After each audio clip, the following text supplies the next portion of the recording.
je pense qu'on va faire les annonces tout de suite, puis après ça, ça va être réglé. Donc, prière, louange libre le vendredi. Le mercredi, on a commencé les prières chez Monique et on continue. Alors, les paniers partage, ça c'est déjà la fin de semaine prochaine. Wow, ça sent bien vite. Il semblerait qu'on va être bon pour pas mal préparer les paniers pendant la semaine. Samedi, si on voit qu'on manque un petit peu de temps, là, on va communiquer avec ceux-là qui nous ont dit qu'ils étaient disponibles. Et puis, donc, mais là où est-ce qu'on va avoir vraiment besoin de vous, c'est pour emmener les paniers jusqu'aux voitures. Ça fait qu'il nous reste encore de la place pour des personnes qui aimeraient avoir les paniers partage. Si vous connaissez des gens ou que vous-même en avez besoin, faites-nous signe. Alors, on va avoir Christiane qui va nous donner son témoignage, qui joint l'équipe du domaine phonique. Alors, Christiane va tout son nom de famille. Robert, oui, c'est vrai. Ça fait que, et Colin qui va être, je ne sais pas s'il va être là ou pas parce que ça va dépendre un petit peu de. Mais on va avoir un bon temps. Donc, ça va être un déjeuner témoignage. On invite les gens à être là pour déjeuner témoignage. On va les appeler cette semaine. Et puis, ceux, par contre, s'ils ne veulent pas être là, ben non, on ne les oblige pas non plus. Ils peuvent venir juste après le dîner pour recevoir leur panier. Amen. Il y a des invitations derrière. Je n'ai pas fait de grandes invitations parce que ça s'est décidé comme cette semaine. On avait eu 2 ou 3 personnes qui nous avaient dit probablement que oui, puis finalement ça finit par non. Ça fait que, et c'est pour ça qu'on n'a pas pu vraiment le prévoir longtemps d'avance. Mais il y a des invitations personnelles, puis vous pouvez les mettre aussi sur les tableaux. J'en ai fait quand même pas mal d'invitations, donc les épiceries, etc. Des jardins. Exactement, merci beaucoup. Quand il y a des déjeuners de témoignages, quand il faut préparer les tables et tout, on ne fait pas d'atelier de la foi ce dimanche-là. Amen? Aussi, prenez note que le 31, on a une activité extraordinaire. On va projeter un film qui est l'Évangile de Jean. Ça nous a touchés, Rita et moi. C'est vraiment extraordinaire, c'est vraiment nouveau. C'est un outil d'évangélisation. Alors, c'est quand même presque 3 heures de visionnement. Et après, on va commencer vers 7 heures. Et après, on va passer la nouvelle an dans la louange. Donc, on remercie Dieu. Alors, si vous connaissez des personnes qui pourraient se joindre à nous, ça nous ferait vraiment plaisir. Et les réunions sont les vendredis pendant le temps des fêtes. Comme le dimanche tombe le 25 et le 1er, ben, on fait des réunions le vendredi. Donc, ça va pour tout le monde? C'est clair? Amen. Oui. Finalement, la croix, il y a un petit court-circuit qui est revenu, qui sont récupérés. Amen. Amen. Alléluia. Il était disparu. Là, j'avais pas fait en arrière de moi qui était réapparu. Il faut peut-être revenir dans la cuve. Ah, ben, amen. Alléluia. Amen.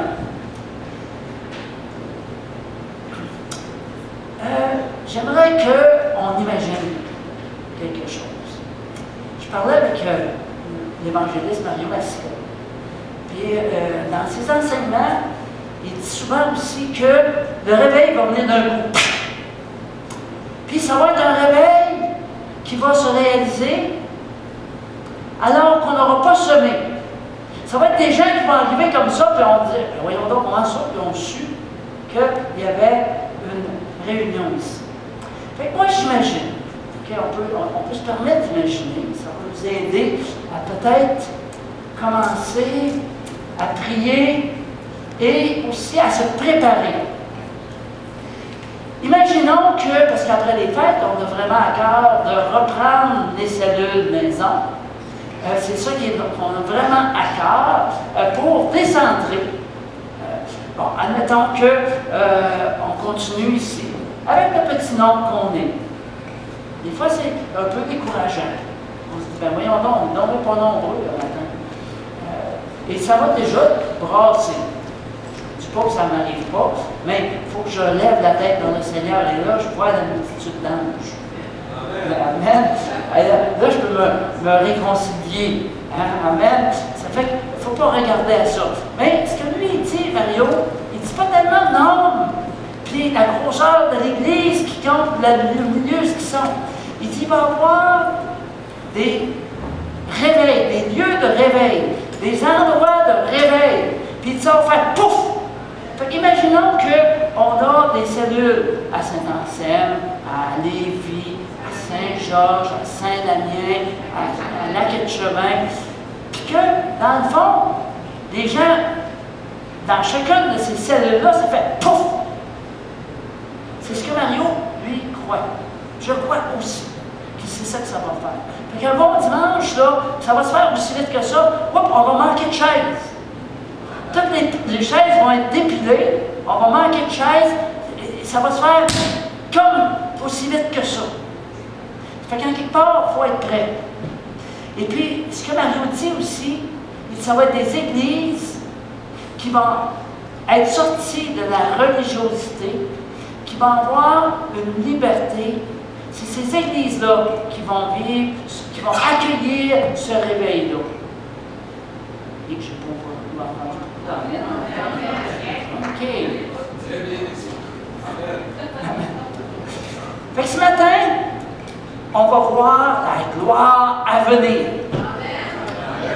Puis je ne parle pas juste de la gloire à venir quand on va être dans la présence de Dieu pour l'éternité, mais moi je m'attends à voir la gloire de Dieu se manifester dans ces derniers temps comme une explosion de réveil.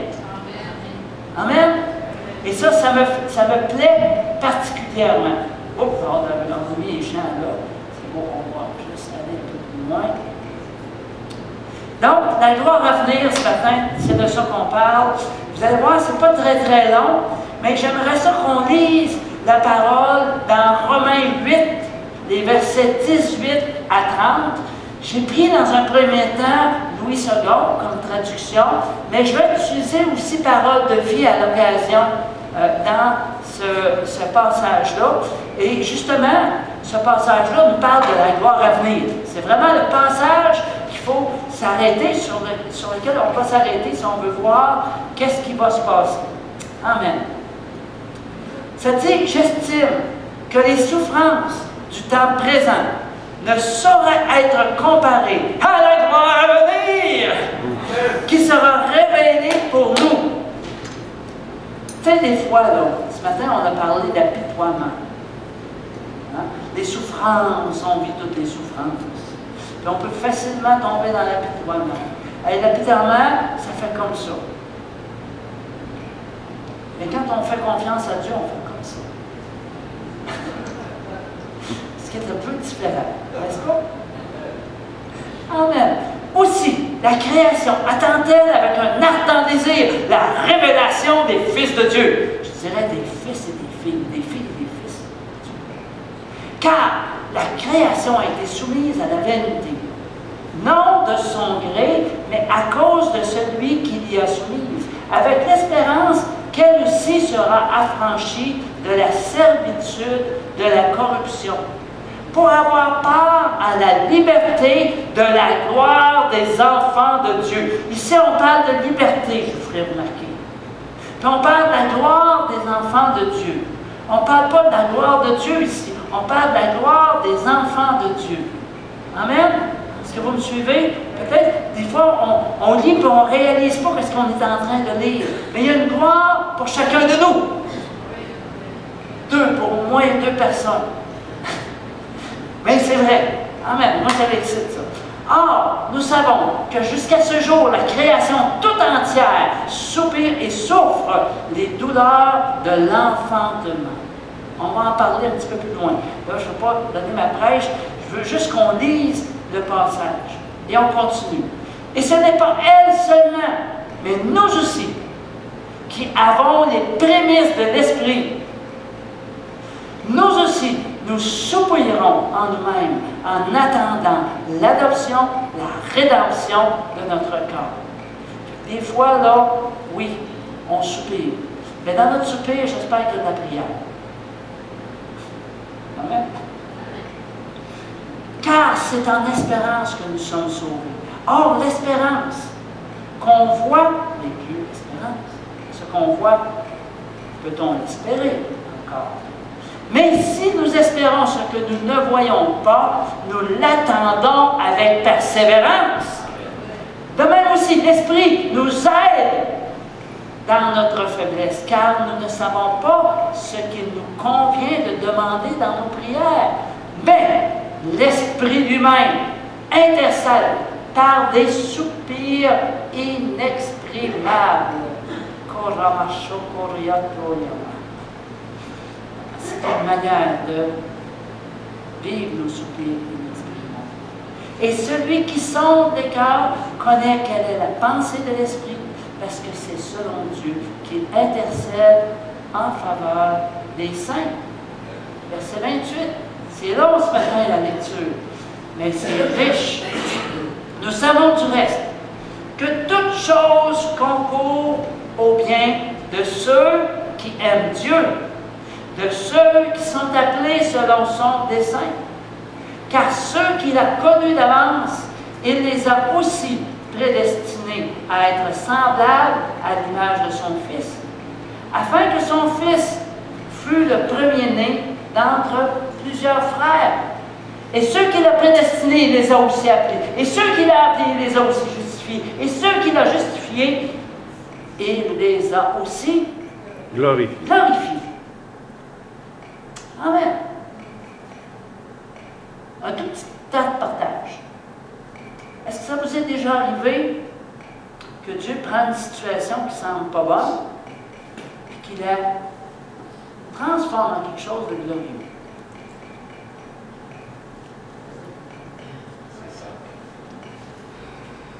Je vous donne la parole. Est-ce que vous avez un témoignage? Nous savons du reste que toute chose concourt au bien de ceux qui aiment Dieu, de ceux qui sont appelés selon son dessein. Ça veut dire quoi, ça, dans le fond? Et est-ce que vous avez des témoignages vécus de ça? Je vous prends le cours, hein? Oui, Jacques.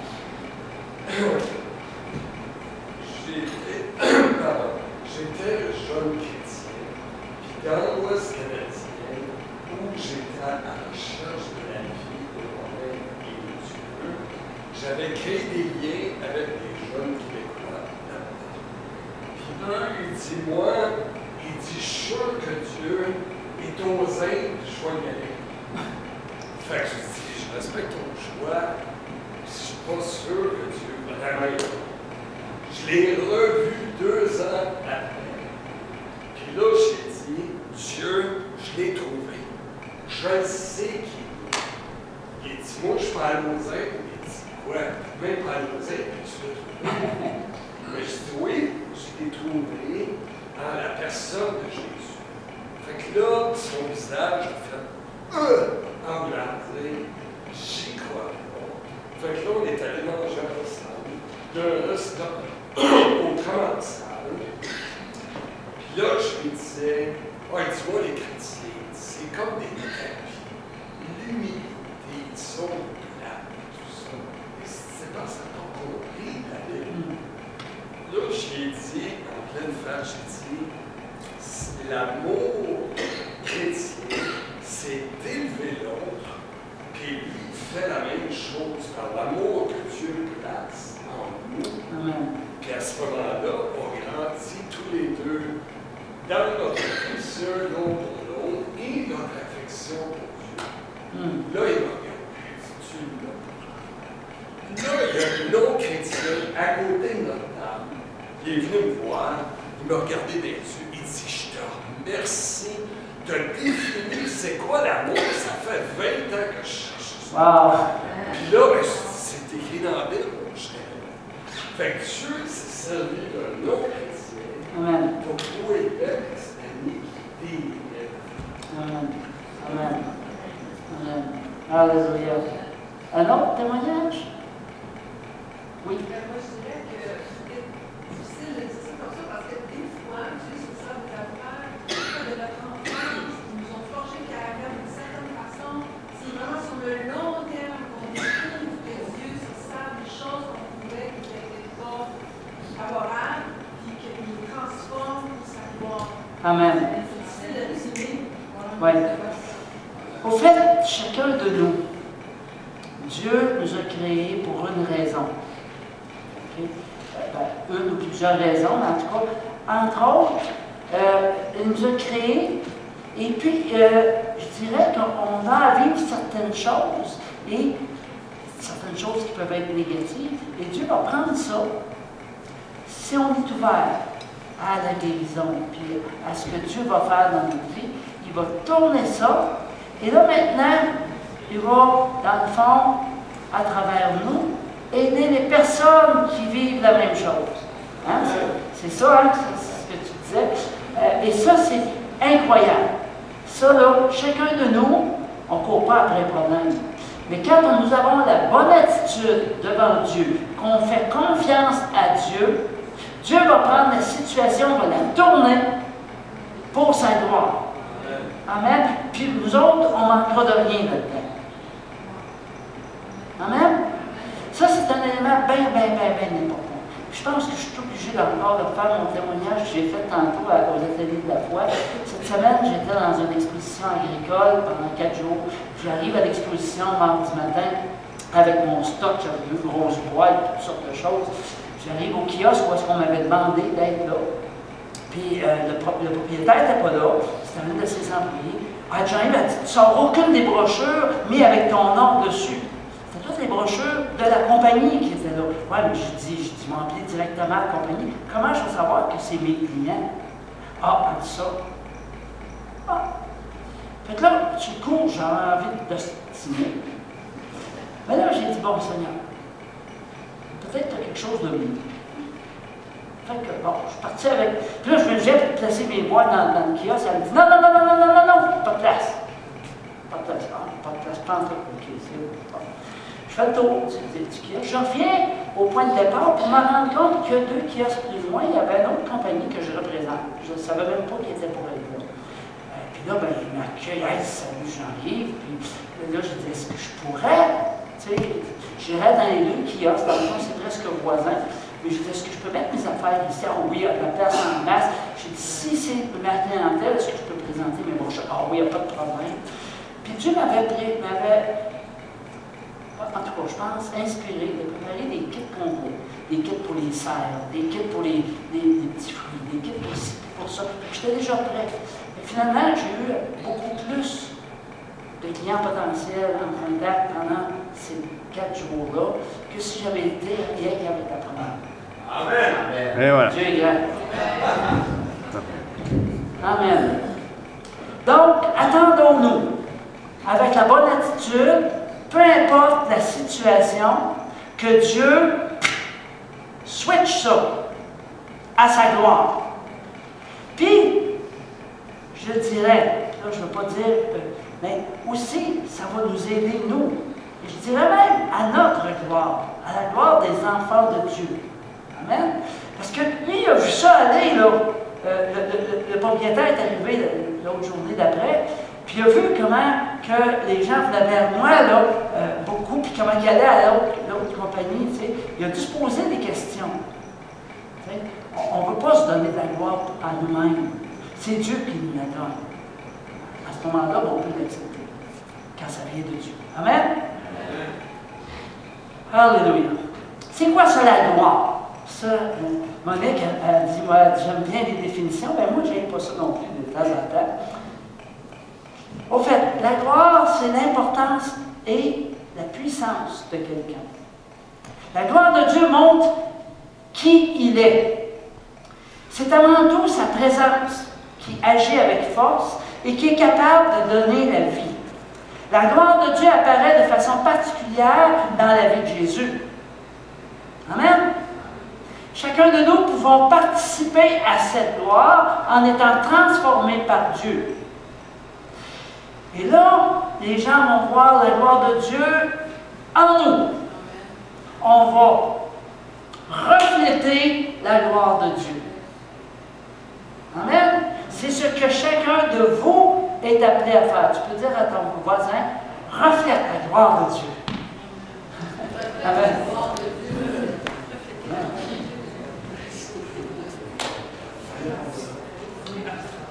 Donc, on est appelé à rendre gloire à Dieu. Ça, c'est de reconnaître la grandeur de Dieu et sa puissance. Amen? Ça va jusqu'à maintenant? C'est-tu un petit peu plus clair, la gloire? Parce que la gloire, des fois, c'est ça. C'est donc bien flyé, cette affaire-là. C'est vrai, ça l'est, hein? Mais flyé par la grâce de Dieu. Amen. Amen, amen, amen. Donc, verset 18, ça dit, comparons les souffrances d'aujourd'hui avec la gloire que Dieu nous montrera clairement plus tard. À mon avis, elles sont peu de choses, les souffrances d'aujourd'hui. Donc, il y a tellement une grande gloire qui vient. Infiniment plus grande que les souffrances qu'on peut vivre actuellement. Maintenant, soyons dans l'expectative, dans l'attente. Ayons ça comme dans la conscience. Parce que des fois, la vie est décourageante. Puis si tu regardes à la vie, tu vas marcher la tête basse. J'en reviens encore à ça. Le Seigneur ne veut pas qu'on marche la tête basse. Il veut qu'on lève la tête vers lui. Et c'est en prenant conscience que nos souffrances actuellement, c'est rien par rapport à ce qui s'en vient. Ça m'encourage. Amen. Ça, c'est encourageant. Amen. Verset 19. Oui, le monde, créé par Dieu, attend avec impatience le moment où Dieu montrera la gloire de ses enfants. Jusqu'à quel point que je montre la gloire de Dieu? C'est une question, hein? C'est silencieux, c'était cool.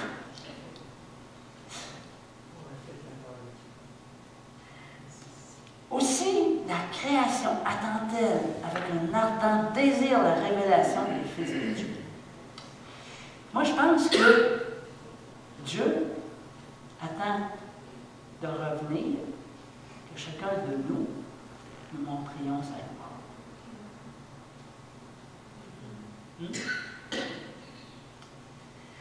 La personne que Dieu nous appelle à être, celle dont la création entière attend la manifestation, c'est le temps aujourd'hui de devenir. Amen. C'est le temps aujourd'hui de devenir cette personne-là qui va être à l'image de notre Dieu. Puis Dieu, il est vraiment merveilleux parce qu'il a pensé d'envoyer un homme sur la terre. Qu'on puisse vraiment avoir l'exemple devant nous. Amen. Vous savez que dans le monde aujourd'hui, dans la région ici, il y a un très grand nombre de personnes, dans le monde des millions de personnes, peut-être ici, peut-être plus des centaines ou des milliers, qui crient à l'aide, nuit et jour, qui cherchent du secours. Le monsieur à côté de Jean, qui a entendu Jean parler, c'était-tu quelqu'un qui était en recherche? L'autre, c'était un obstineux. Les obstineux, on les laisse faire. Et c'est chacun de nous que Dieu a envoyé. Wow! Il nous a choisis. C'est pas n'importe quoi. Wow! Il nous a choisis. Il nous a façonnés sur mesure. Avant même notre naissance, il savait déjà qu'est-ce qu'on était pour vivre. Il savait comment on était pour être, pour répondre aux besoins des gens sur cette terre. Wow! Moi, ça m'a fait toujours des frissons. Et c'est là que Dieu nous bénit le plus. C'est là qu'on va être béni le plus lorsque nous faisons ce qu'il nous demande. Amen? Romains 8, 20, on est rendu à 20 en bas. Car la création a été soumise à la vanité, non de son gré, mais à cause de celui qui l'y a soumise, avec l'espérance qu'elle aussi sera affranchie de la servitude, de la corruption, pour avoir part à la liberté et de la gloire des enfants de Dieu. Donc le Seigneur veut vraiment qu'on soit libérés de toute servitude. On soit affranchis, qu'on rentre dans une liberté.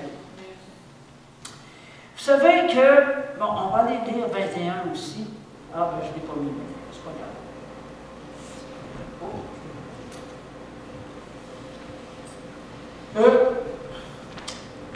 Là, je fais une petite analogie de la fin des temps avec l'histoire de Noé.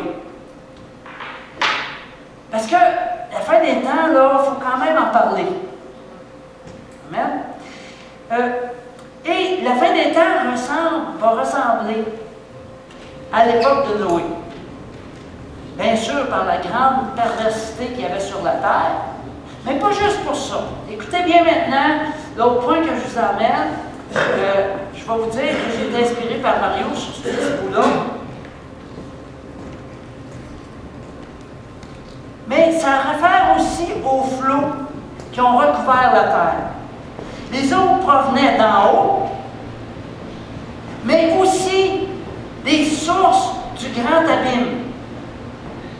Il y avait des rivières souterraines qui sont remontées à la surface pour faire cette inondation-là extraordinaire. Donc, ça provenait des entrailles de la terre. Dans la vague de gloire qui vient, le Saint-Esprit descendra d'en haut, mais il jaillira aussi de nous. Amen. Amen. De nos entrailles. Il va jaillir de nous. Alléluia. Ça, c'est grand. C'est extraordinaire. Il y a une source très profonde dans chacun de nous qu'on appelle l'Esprit qui est en nous. En fait, c'est l'Esprit de Dieu qui est en nous. Et de là peut sortir une puissance, peut sortir quelque chose d'absolument extraordinaire. Et Dieu va se révéler par son Esprit, mais par son Esprit aussi. Amen. Quand nous sommes spirituellement en santé, il en jaillit un flot d'adoration qui prédispose notre âme et notre esprit à être des canaux du fleuve de gloire qui se déverse sur l'Église et sur le monde. Amen. C'est merveilleux, moi ça m'excite au bout. Dieu creuse des canaux en nous. Il prépare. C'est certain que des fois ça fait mal de se faire creuser des canaux. Mais il y a quelque chose au bout de ça, qui est la gloire de Dieu. Moi, ça me... Wow! Alléluia! Dieu creuse donc des canaux. Nous sommes destinés à contenir en nous la nature de Dieu. Vous allez dire, ça ne se voit pas toujours. Si vous regardez juste à moi, c'est un fait. Mais Dieu nous a montré comment vivre en lui. Comment avoir cette connexion-là avec le Saint-Esprit. Amen. L'Esprit, donc, est un fleuve de gloire et de bénédiction. Et la fille de Dieu doit jaillir du tréfonds de nous-mêmes. Ça doit jaillir. Jaillir, là. Tu sais, une bouteille de boisson à litre, là, tu brasses, ben, on trouve ça. Tu vas être aspergé de rose. Ouais.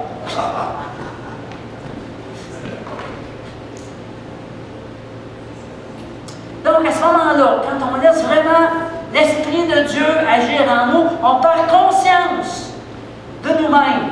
Ça, c'est bon. Tu peux tomber sans connaissance de toi-même. Je n'avais pas oublié ça, la fois à 15 ans. C'est trop drôle. Je me fais rire moi-même. Et à ce moment-là, quand on perd connaissance de nous-mêmes, c'est Dieu qui règne. C'est le Saint-Esprit qui prend la place. Alléluia.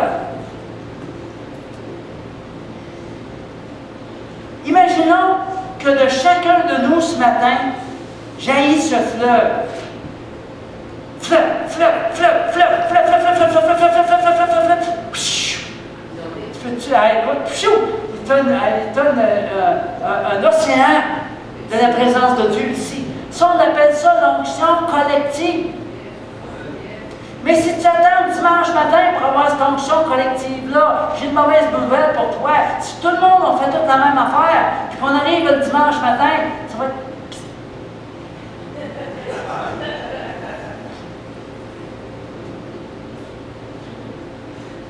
Mais ce que Dieu a prévu, c'est un fleuve!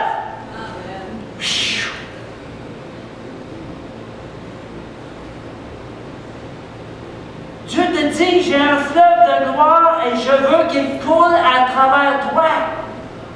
À travers toi.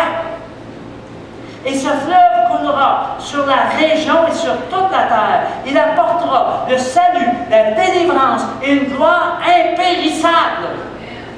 Alléluia. Et c'est pour ça qu'on enseigne ici le baptême du Saint-Esprit.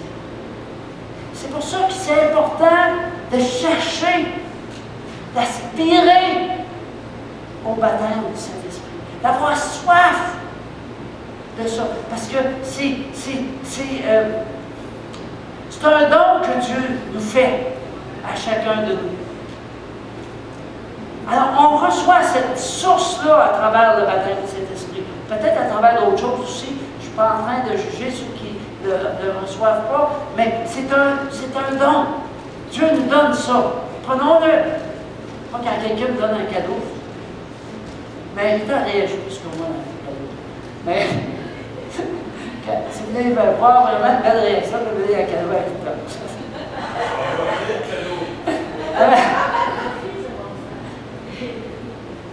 Il n'y a rien de plus agréable que de laisser jaillir la source de Dieu en nous. Amen. Amen. Romains 8, 22, ça nous dit, « Or nous savons que jusqu'à ce jour, la création tout entière soupire et souffre les douleurs de l'enfant, comme une femme qui accouche. Et ce n'est pas elle seulement, mais nous aussi, qui avons les prémices de l'Esprit, nous aussi, nous soupirons en nous-mêmes en attendant l'adoption, la rédemption de notre cœur. » On attend avec persévérance d'être entièrement libre. Parce que veut pas, on a encore des attaches à ce monde. Okay? Et quand on prend le temps dans la présence de Dieu, ces attaches-là disparaissent pour un temps. Okay? Il faut quand même être groundé en quelque part. Je ne vous demande pas de flyer over. Je suis montgolfière. 26. De même aussi, l'Esprit nous aide dans notre faiblesse, car nous ne savons pas ce qu'il nous convient de demander dans nos prières. Ça va jusque-là. On ne sait pas prier. Mais l'Esprit lui-même, celui qui sonde les cœurs, connaît quelle est la pensée de l'Esprit, parce que c'est selon Dieu qu'il intercède en faveur des saints. Amen. Je vous amène dans Ézéchiel. Le chapitre 47, on va lire 1 et 2, mais après ça, on va vous le raconter. Amen. Ça dit ici, il me ramena, ici, donc il me ramena vers l'entrée de la maison. Et voici, que l'eau sortait sous le seuil de la maison à l'est. L'eau descendait sur le côté droit de la maison, au sud de l'autel. Il me fit sortir par le chemin du porche nord, et il me fit faire le tour par dehors jusqu'à l'extérieur du porche, faisant face à l'est. Voici que l'eau coulait du côté droit. Ce fleuve-là, il a commencé par être un mince filet d'eau aux chevilles. Ça montait jusqu'aux genoux, aux reins. Et finalement, Ézéchiel perdit pied.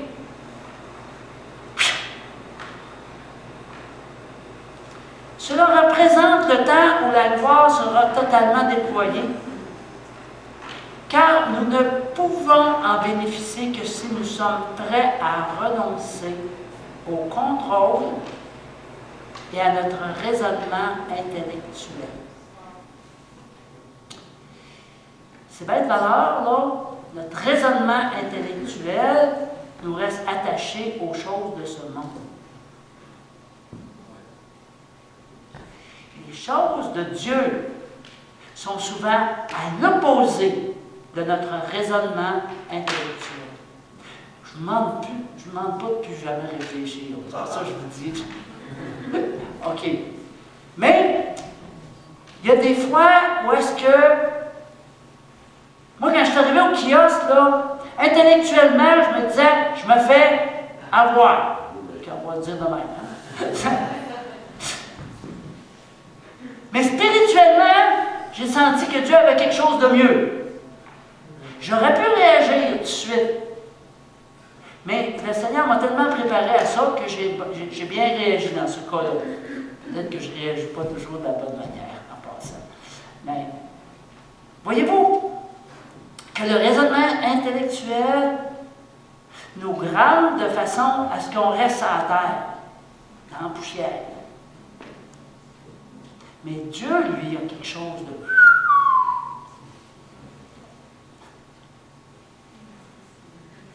Dieu nous pousse.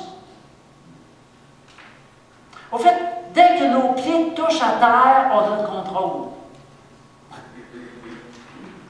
C'est vrai. On aime ça, avoir le contrôle. On n'aime pas ça, perdre le contrôle. Mais perdre le contrôle dans les mains de Dieu, vous savez pourquoi? Si vous vous pratiquez, vous allez commencer à aimer ça. Perdre le contrôle entre les mains de Dieu. Dieu nous pousse vers de nouvelles profondeurs pour que nous y nagions. Ou de nouvelles hauteurs, je ne sais pas trop, mais en tout cas. Préparons-nous à une plus grande plénitude de Dieu. Parce que ça va arriver, là. C'est sur le point d'arriver. Puis ça va se passer ici avec le petit noyau qu'on est. Mais ce petit noyau-là va devenir une grande multitude. Parce que ce petit noyau-là a été choisi. Parce que on a été placé dans cet endroit qui s'appelle Saint-Malachie pour être un témoignage. Mais attention, on va voir que ce n'est pas un témoignage de religion. OK? Je vais continuer, puis on va y revenir. L'Église est enceinte depuis la Pentecôte. Écoutez bien ça, je pense que ça va à peine, je le répète. L'Église est enceinte depuis la Pentecôte. Nous sommes en fin de grossesse. Et la poche des eaux va se rompre. Il y a quelque chose qui va se passer là. Surtout, ne laissons pas le bébé périr. Et j'ai hâte de contempler la gloire de Dieu. Parce qu'on est sur le point d'accoucher. L'Église est sur le point d'accoucher. Je ne peux pas vous dire que ça va être la semaine prochaine. Je ne peux pas vous dire que c'est l'année prochaine. Je ne vous donnerai pas de date. Ça, c'est certain. Mais chose certaine, on est un jour plus proche qu'hier de ce moment-là. Facile à dire ça. Amen. Alléluia. On va regarder maintenant, pour terminer, 4 points pour accueillir la gloire de Dieu. Et pour aller là, OK, comment est-ce qu'on doit accueillir la gloire de Dieu? Je vais vous rappeler une histoire de l'Ancien Testament. Je n'irai pas la lire parce que je ne voulais pas que ça soit trop long. Je voulais qu'on prenne du temps dans la louange après ça, pour goûter la gloire de Dieu. Je dis, on va l'enseigner, par après ça, on va y goûter. Êtes-vous d'accord avec ça? Êtes-vous prêts à goûter la gloire de Dieu? Oui. Rappelons-nous comment David, une fois que, dans l'Ancien Testament, là, la présence de Dieu était manifestée à travers l'arche de l'Alliance. Okay? Et pour retourner en arrière, dans le fond, c'est que le souverain sacrificateur rentrait dans le lieu très saint. C'était le seul qui pouvait rentrer dans le lieu très saint. Là où était l'arche. Et puis, pour être certain qu'il n'ait pas péché et qu'il meurt sur place, on y accrochait une corde après la chose avec des grelots. Fait que si on n'entendait plus de grelots, le son des grelots, on pouvait tirer dessus. Parce que personne d'autre pouvait rentrer dans ce lieu très saint-là. OK, comprenez? Comprenez-vous?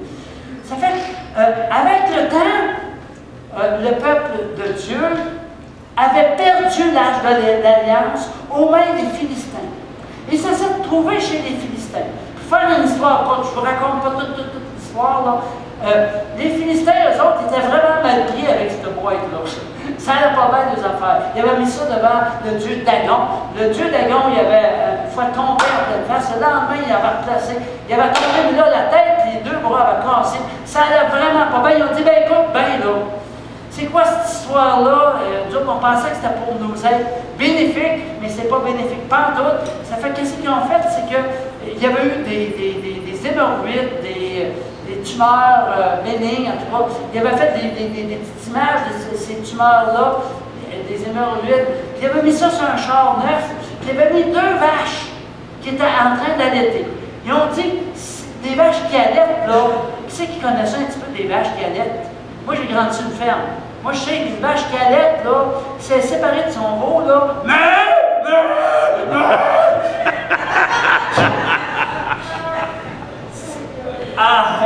Elle cherche après son veau, mais pas à peu près. OK? C'est certain qu'elle s'en ira pas ailleurs pour vous, si elle est libérée. Ils ont entaché 2 vaches de même qui allaitaient. Après le chariot neuf, avec les hémorroïdes. C'est parti en ligne droite vers Israël. C'est rentré dans le pays d'Israël. Là, il y a quelqu'un qui était au champ, puis qui voit arriver ça. Et il dit, qu'est-ce que c'est ça? Pour se rendre compte que c'était l'arche de l'Alliance. Mais c'était tellement sain que quand ils l'ont ouvert, il y en a des milliers qui sont morts. Je vous épargne les détails de tout ça. Mais ceci dit, David, lui, qui cherchait la présence de Dieu, il dit, on n'a plus l'âge. L'âge s'était retrouvé chez la maison de quelqu'un, là, je n'ai pas le nom en tête, mais c'est pas ça qui est important. Je vais vous emmener ailleurs. Ça fait que finalement, David, il dit, on va aller la chercher l'âge, parce qu'après une recherche, il a trouvé comment. Ça fait qu'il s'en va, puis il prend l'âge. Puis là, il s'en allait comme ça, avec un chariot neuf, puis il s'en allait, puis il arrive sur un air de battage. Qui connaît ça, l'air de battage?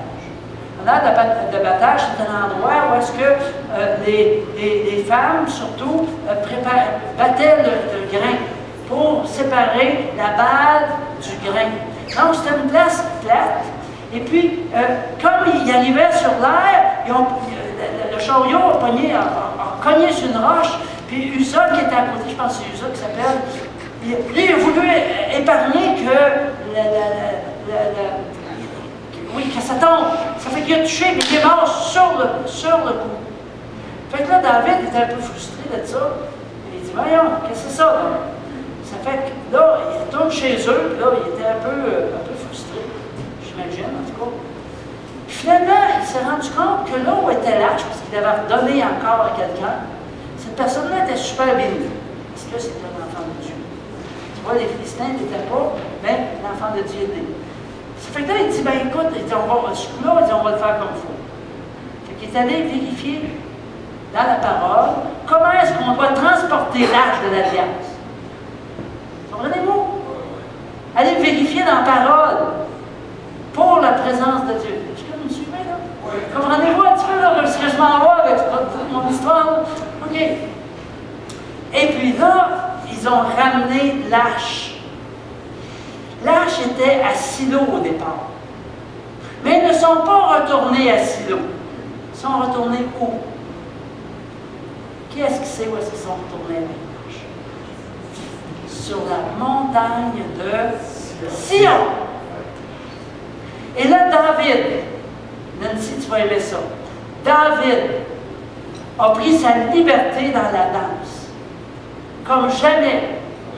Silo était l'endroit où est-ce qu'on faisait les choses avec beaucoup de religiosité. Silo était l'endroit qu'on faisait ça de façon, je me suis mis une petite note là, c'était très rituel. OK? Mais là, David a eu une vision, ou en tout cas a eu une direction de Dieu. De ne pas retourner à Silo, mais de s'arrêter sur la montagne de Sion. Qu'est-ce qui se passe à la montagne de Sion plus tard?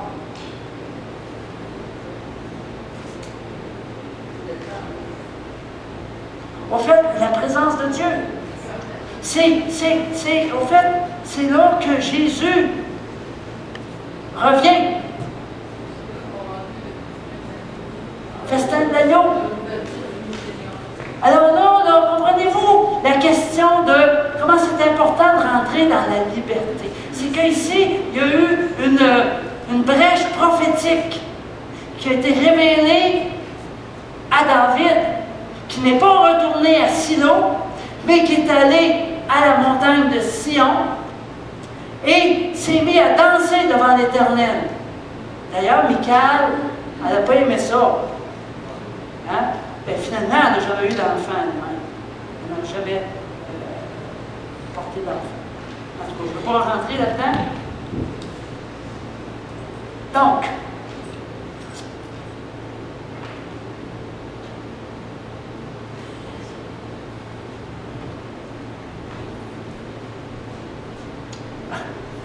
c'est pas grave. J'ai oublié de le dire, mais c'est pas grave. OK, donc 4 points pour accueillir la gloire de Dieu. Premièrement, avoir un ardent désir de la présence de Dieu, avoir soif. Soif de sa parole, soif de miracles, de prodiges, de guérison, selon la volonté de Dieu. C'est sa volonté tout ça. Amen? Donc, avoir soif. David avait soif, il est allé pour chercher la présence de Dieu. Nous autres, la présence de Dieu est où? Elle est en nous! Tu n'as même pas besoin de te déplacer. Youhou! David, il a fait du chemin, il était prêt à aller chez les... En tout cas, il n'était pas chez l'âge de l'Alliance, il n'était pas chez les Philistins, mais il est allé la chercher où est-ce qu'elle était. Deuxièmement, la crainte respectueuse de Dieu. On n'a pas peur de Dieu, mais on le respecte tellement qu'on a une crainte. Puis on ne fait rien sans demander son avis, sans fouiller la parole. David l'a appris à ses dépens, il a perdu son ami Uza. Parce qu'il n'avait pas consulté l'Éternel avant d'aller chercher l'arche. Est-ce que vous me suivez? Oui. Donc, crainte de l'Éternel. La crainte de l'Éternel va nous emmener à délaisser nos péchés. Je veux dire amen là-dessus. Et c'est là que Dieu règne dans notre vie. Le point 3 et le point 4 pourraient être mis ensemble, en tout cas, penser à l'action. Bien sûr, on consulte la parole, on est toujours proche de notre Dieu, mais on va penser à l'action sur ce que tu as été. Là où tu as été choisi pour faire ce que tu as été destiné. Tu as une destinée ici sur la terre. Amen? Pourquoi pas présente ou partie? Je ne me rappelle même plus pourquoi j'ai écrit ça. En tout cas. Le Seigneur aussi se révèle dans la louange. Ce matin, c'est Darlene qui nous disait que parfois, l'ennemi vient contre elle et que depuis qu'elle prend le temps dans la louange s'endormir, elle a la victoire. Dans la louange et l'adoration est vraiment un lieu où est-ce que Dieu se révèle à chacun de nous. Amen. Ici, l'Église, c'est une pratique le dimanche. OK? La vraie game là, se passe chez vous, du lundi au samedi soir. C'est là que la vraie game se passe chez vous, puis au travail, puis peu importe. Nous autres, des fois, on prend la vraie game le dimanche. OK, là, on part avant, puis... et sur semaine, oups, ça a-tu échappé?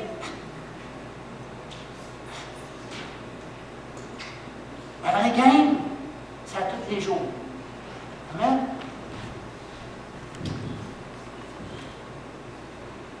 Le Seigneur nous appelle à avoir des transports d'allégresse dans sa présence quand on va voir.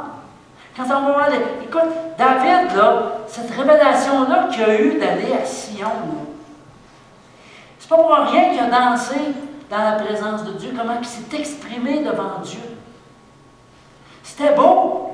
Ça devait être très beau. Il devait être conduit par l'Esprit, là.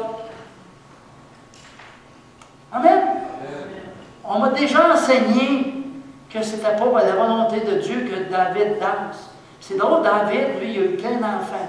Mais Michaël, qui l'a critiqué là-dessus, elle, tu sais, je veux dire, lisons la parole. Amen. Point 4, faire selon les instructions de Dieu. Être branché. Ça veut dire connexion. Ça marche-tu? Tout le monde est branché aujourd'hui. Hein? Oui. Mais malheureusement, ils ne sont pas branchés à votre affaire. Hein? C'est-tu vrai, ça? Branché pour servir, pour partager la parole, pour voir sa puissance. Vous savez, dans notre assemblée ici, on a différents moyens qui sont mis à votre disposition pour partager la parole. L'invitation qui est derrière, les déjeuners témoignages, ce sont des occasions d'inviter. Savez-vous que si vous réalisez que vos amis s'en vont devant le jugement de Dieu, puis qu'ils vont être dans l'enfer pour l'éternité, peut-être que ça va nous encourager à témoigner. En tout cas, je ne veux pas aller là non plus, là. Ça n'avait même pas prévu. Mais l'idée, c'est vraiment, si tu aimes ton prochain, tu vas l'inviter. Si tu dis non, tu vas partir sans avoir reçu un échec, un refus ou un rejet. Si tu dis non, tu repars avec ta paix. Et si tu dis oui, par exemple, là, tu vas avoir une joie que tu n'as pas encore vécue jusqu'à maintenant. On va puiser avec joie. On va moissonner avec joie. Amen. Amen. Vous allez dire, ouais, mais moi, David n'était pas qualifié selon les hommes, mais Dieu l'a appelé à être roi. Joseph n'était pas égyptien, mais Dieu lui a permis de gouverner l'Égypte. Noé n'était pas un ingénieur, mais Dieu a permis de construire un navire. Que le Dieu Tout-Puissant nous positionne là où personne n'a pensé te voir. Amen? Amen. Amen. Amen. Est-ce qu'on passe pour les offrandes tout de suite? Je ne sais plus. Je suis mêlé.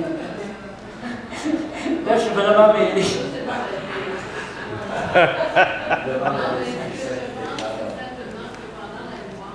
On va. Amen. Amen. Donc, pendant la louange, quand vous voudrez, vous venez déposer votre ventre. Ça fait partie de louange. Oui, votre offrande ici. Amen. Donc, j'invite l'équipe de louange à s'approcher.